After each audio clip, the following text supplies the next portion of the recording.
So because demand is very weak at the moment, we've had a bit of an issue where some retailers have bought in stock with the expectation they can sell it, and then obviously don't sell it, so they can end up with too much stuff. And obviously that opens up the let's hit the discount button issue, which then infects everybody, and we all get stuck in this.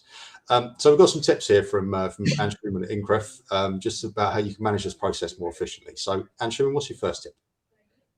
Andy, the first step is, especially in fashion, you need to be more granular in your planning process. And what I mean by that is, instead of, let's say, clustering your stores, if you have 500 stores, can you analyze individual store demand pattern? Can you look at daily inventory and sales so that you identify what are your sales loss and hence true potential of style? Can you look at granular attributes like sleeve type, fit, and others, and look at a combination of that so you understand what attribute of your product is driving your demand pattern or a combination of attribute.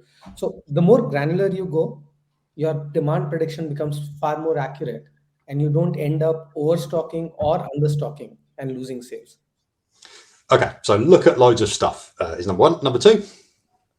I would say the second part is more around automating your buy process. Especially in fashion, your lead times are very long, sometimes even 6 to 9 months, and your MOQs are minimum order quantities are there, and it varies by vendor, by category.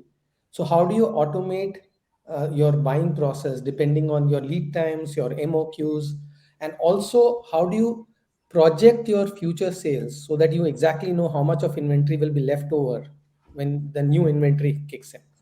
So kind of forecasting your sales and making your buying automated could be a great way of reducing your uncertainties. Yeah, so make it happen itself. What's your third one? I would say one of the things where brands go wrong is their replenishments of store. Typically, they do it once a week and mostly manual. If you can automate that part, let's say the system takes sales trend till yesterday, runs the algos tonight, and gives you an output that what needs to go to which store or in an automated way, and also identify what is the closest style to be replaced in case the style is stocked out both in store and in your warehouse. So this will help you make your replenishments more accurate and more frequent. So you are not losing sales because of stock out or waiting and doing replenishments in bulk. So you can do more frequent and smaller replenishments and kind of predict the trends much better. Okay, so make sure the stuff is in the right place. What's your fourth one? Yes.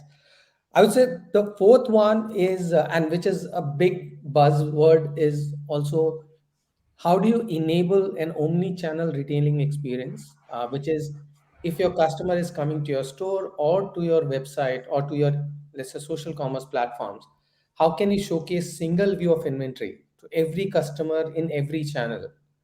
Expose all your inventory so that wherever the demand is, the conversion happens and you sell there.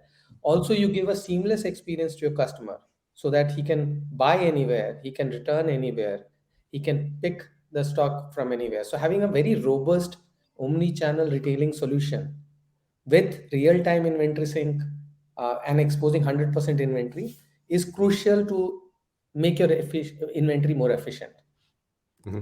Okay, so make everything sing in harmony. And what's your final one? I would say a very interesting concept of how do you think about dark stores? So in omni-channel retailing, fulfilling from stores, you're fulfilling online orders from stores sometimes can be very cost inefficient because you're managing the stores and running the stores are very costly.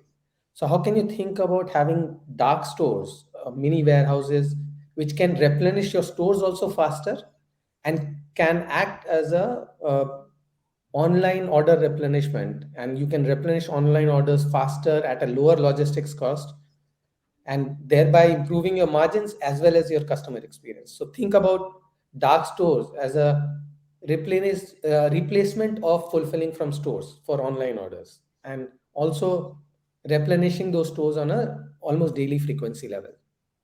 Okay, so dark stores aren't as evil as they sound. No. Anshuman, thanks very much. Thanks, Andy. Thanks a lot.